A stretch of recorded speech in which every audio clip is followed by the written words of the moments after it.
reeleito, como o senhor pretende dar essa continuidade em relação à representação sindical? Como nós fizemos durante todos os nossos mandatos. Em nenhum momento nós fechamos a porta para o sindicato, nós estamos abrindo as portas. Né? Então, todas as vezes que o SISPUMI nos procurou, que é o sindicato que nós respeitamos aqui na nossa região, principalmente Mongaguá e Itaém, em todos os momentos que o SISPUMI procurou o prefeito Arthur, as portas foram abertas e discutindo todos os assuntos em alto nível. Né? Aberto, com contabilidade aberta, com tesouraria aberta, tá? Como nós sempre fizemos. Mas eu gostaria, antes de você entrar nessas suas perguntas, eu gostaria de fazer um preâmbulo aí no sentido da nossa atuação com relação aos servidores públicos. Certo. Então, nós de 93 e 96, pode ser levantado isso na carteira do trabalhador, vocês vão sentir que nós fizemos índices de reajuste acima da inflação, até 96. De 97 a 2000 entrou outro prefeito, que era o Jacó, e parece-me o valor foi um reajuste em 4 anos de R$20. Assumimos a prefeitura em 2001 novamente, né, com milhões em dívidas, muito sacrificado, mas fomos dando bônus, etc. Depois nós incorporamos, demos um reajuste salarial em cima de todos os bônus incorporados e conseguimos fazer um reajuste no piso salarial até 2008, com 73, 75% no piso salarial acima do índice da inflação. Comprovado, esse documento foi entregue ao SISPUMI. Gostaria também de 2009 a 2012, houve um pequeno reajuste, muito pequeno, não é isso? E depois assumi em 2013, eu não lembro se foi 7%, que o prefeito anterior deu, mais ou menos isso. Em 2013, nós assumimos, já começamos a ajustar no final do ano para 2014, 15, 16. Certo. Mesmo com mais de 45 milhões de dívida herdado do ex-prefeito, nós fizemos um reajuste que dá mais de 24% nesses 3 anos, correto? Mesmo com a crise, mesmo com a dívida. Havia uma crise nacional e um dos primeiros municípios a divulgar um índice de reajuste salarial para o servidor público foi Mongaguá, no nosso governo, no final do ano passado, que eu reajustei em 10% o salário do trabalhador. Perfeito. Por 2 vezes o senhor sucedeu o governo anterior, justamente com um déficit na folha, sempre com dívida. Isso, certamente. E déficit de reajuste do trabalhador. Do trabalhador, justamente essa questão. Esse foco que fica difícil você recuperar. Certo? Perfeito. Principalmente na situação econômica que a gente vive no Brasil, em altas e baixas, como é que você recupera aquele outro prefeito que não cumpriu com a obrigação? E justamente agora, num momento como de crise que nós vivemos, até política e econômica, é justamente nesse sentido, qual é essa expectativa que o servidor pode ter para o futuro mandato? Perfeitamente. O senhor acredita que possa dar uma melhora ou ainda vai se manter essa situação? Eu acho que é uma crise que nós nunca vivemos igual. Uma crise que nós nunca vivemos. Hoje você vê na imprensa, certo? Você tem projetos de lei no Congresso Nacional, onde está limitando os governos estaduais e municipais até reajustar o salário do servidor público. Você entendeu? Perfeito. Então, assim, você pega o jornal de hoje, você vai ver que a situação é crítica e você ainda não está vendo luz no fim do túnel. Não, o grande problema e o temor é justamente esse, que até mesmo a nível federal já se discute até perdas de garantias ou modificações aí das questões trabalhistas. Perfeitamente. Então o cenário não é muito bom para os próximos anos. Não é bom. Mas nós vamos tentar fazer aquilo que nós sempre fizemos. Né?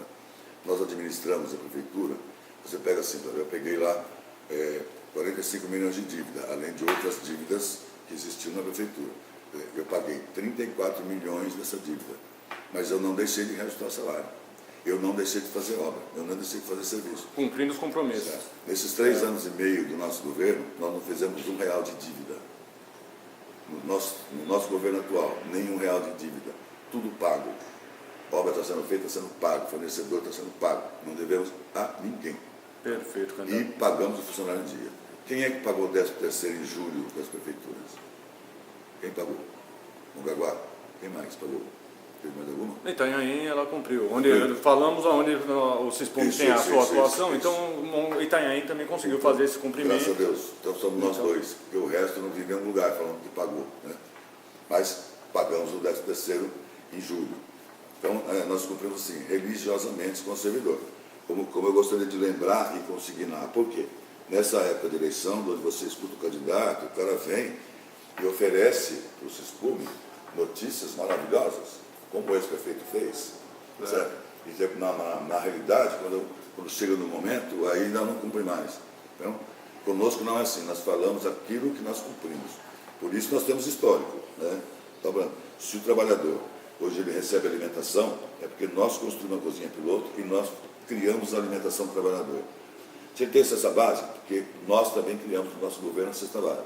Se ele tem vale transporte, porque nós criamos o vale transporte. Inclusive, você já aqui é concedido o vale transporte para quem mora também em outro município? Com certeza, com certeza. Temos funcionários de Bertioga, Guarujá, que pagamos vale transporte para todos. Nós pagamos todos os direitos trabalhistas, todos, sem exceção, inclusive dos governos passados. Como eu recebi agora, dívida com o INSS Fundo de Garantia, parcelando, pagando direitinho. Precatórios, todos pagam em dia, inclusive os que o governo passado não pagou. Perfeito. 3 anos do governo dele, ele depositou os precatórios, pagou pela metade. Inclusive, existe aquela ação que até mesmo a oposição, aí quem faz oposição ao seu governo, numa das entrevistas citaram aquela questão do salário do mínimo e meio. Sim. Nessa questão é que até jogaram a responsabilidade para o sindicato. Porém, assim, candidato, o sindicato, é óbvio, teve a demanda jurídica, entrou, lógico. Só que ainda não, me parece que eu não sou do setor jurídico, mas a informação que eu tenho é que parece que houve êxito, mas ainda não foi a fase de execução. Isso. É um processo realmente muito grande e demorado. Então, a questão é essa, candidato. Eu só acredito que, ainda que houvesse chegar a essa fase de execução, o compromisso judicial, só acredito que dá para ser cumprido? Dá para ser cumprido porque ele vai cair em precatório, né? Perfeito. Então, caindo em precatório, você vai fazendo os pagamentos na regra atual hoje. Se você cair, por exemplo, um precatório desse, você tem um limite de depósito anual, tá certo? Então, você tem X% que você tem que depositar para pagamentos precatórios. Então, a prefeitura vai cumprir o pagamento precatório normalmente.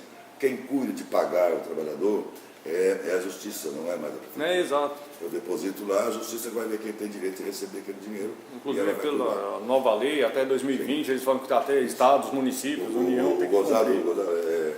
Dessa lei que foi feita na época, o trabalhador vai receber um salário mínimo e meio, tá certo? Só que ninguém pagou, só eu. Só eu paguei o salário mínimo e meio, ninguém pagou. O cara cria lei, mas não cumpre, tá certo? E é uma coisa assim, responsabilidade fiscal. Responsabilidade fiscal. Se o cara não tem responsabilidade fiscal, é o que aconteceu aí. Você pega a prefeitura que nós recebemos com quase 50 milhões de dívidas, você faz responsabilidade fiscal. É a chamada pedalada. Né? Um dos temas... Deixa eu só terminar aqui. Né? Periculosidade. Saiu para a Guarda Municipal, nós, imediatamente nós pagamos os 30%, estendemos ao vigia e estendemos ao trânsito. Tá? Certo. Consignações de 2012. Receberam dinheiro do trabalhador, do servidor, e não pagaram o banco. Nós pagamos o banco. Tá? Então, para colocar que nós temos uma posição, uma postura em defesa do trabalhador. Em defesa do trabalhador. Em todos os momentos. Por isso que só nós conseguimos reajustar o salário corretamente, só nós conseguimos reajustar o salário acima do índice inflacionário.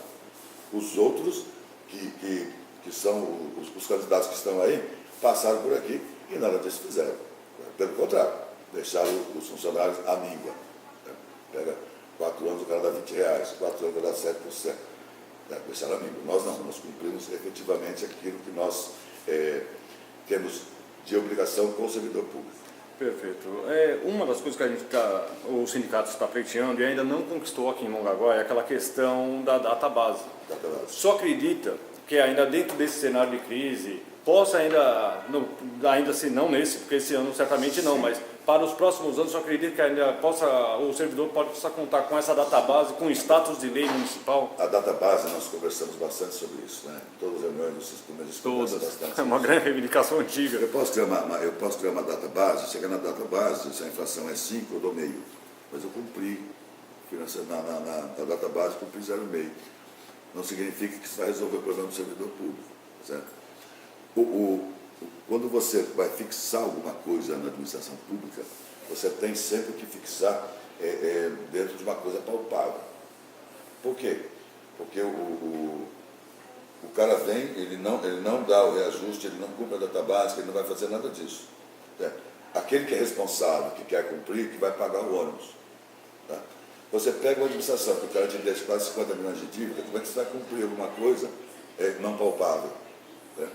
Se todos tivessem responsabilidade fiscal, ou seja, fizesse o trabalho correto, fechasse o exercício do mandato, sem dívida, certo? O outro pegava e fazia a mesma coisa. Você pode criar uma database e você vai fazer o cumprimento. Nem tenho nada contra a database, nada contra.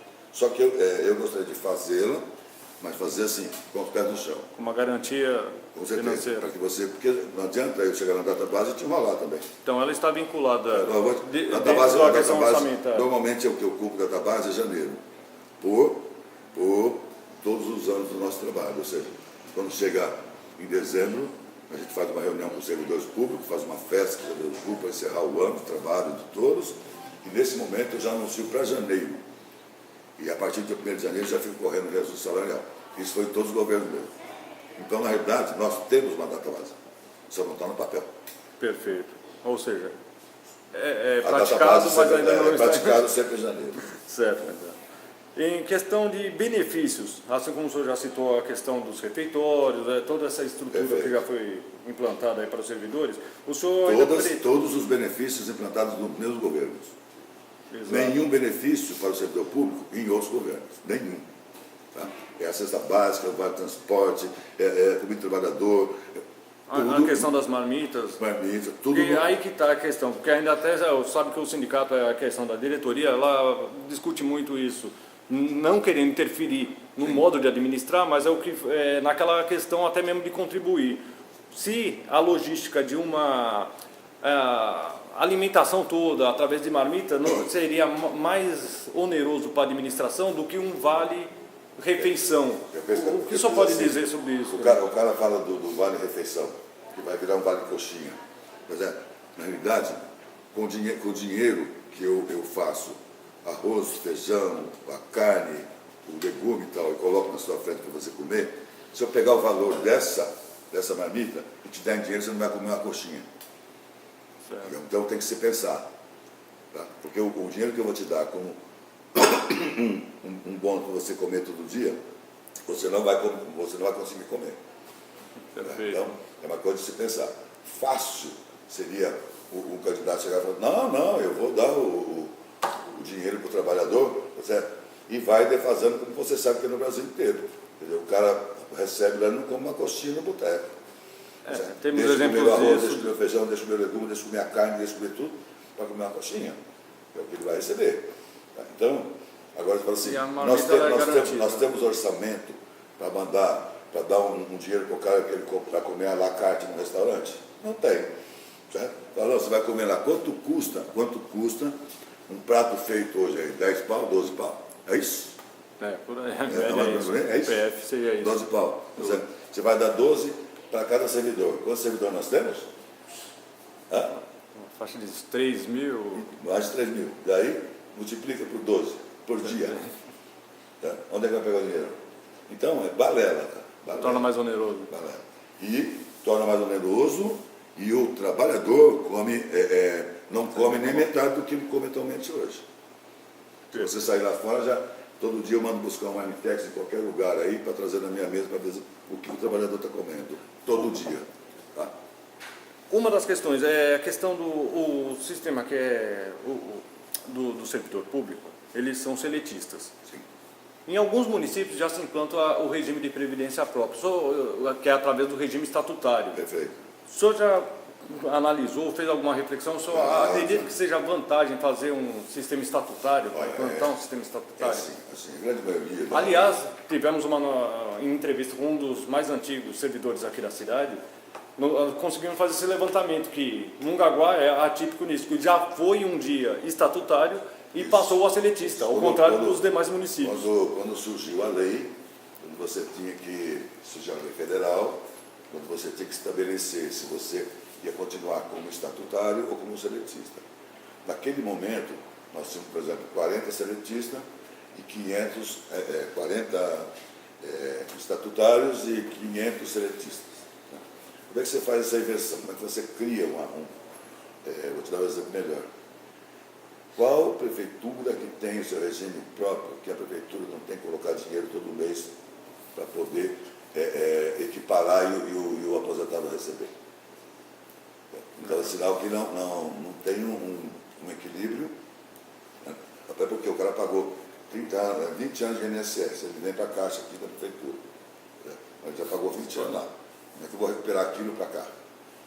Correto? Então, você vai começar, chega num ponto em que você não consegue pagar o trabalhador mais. Daí você tem que pegar dinheiro do Tesouro, colocar na Caixa para pagar o trabalhador. Acontece com o patrão, está nos jornais, tudo isso.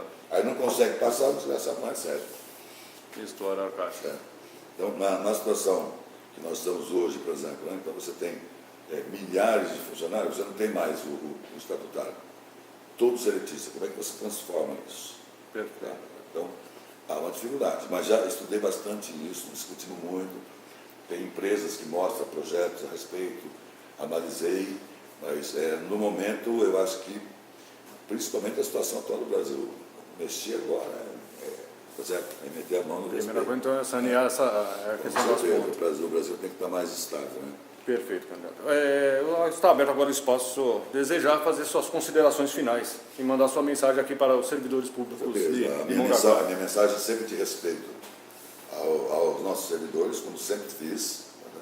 O nosso trato com o servidor público, seja ele um guardinha que esteja aqui, seja ele um diretor, ele sempre mesmo respeita todos com igualdade. Respeito toda a legislação trabalhista em prol do trabalhador. Mostrei isso ao longo do nosso trabalho, das nossas administrações. Falar ao trabalhador que em nós ele pode confiar, porque nós nunca deixamos de cumprir. Aqueles que já passaram não cumpriram. Os que estão aí por vir também estiveram juntos lá e também não cumpriram. Então, eu quero deixar a mensagem ao trabalhador que nós vamos estar trabalhando juntos, valorizando a cada dia mais o trabalhador em todos os seus aspectos de trabalho, nos seus locais de trabalho, e com respeito ao sindicato, ao SISPUME, que sempre mantivemos um relacionamento de alto nível, né? Mas deixar consignado que o único prefeito que cumpriu com os trabalhadores, servidores públicos, foi o professor Arthur nos seus governos, mais nenhum.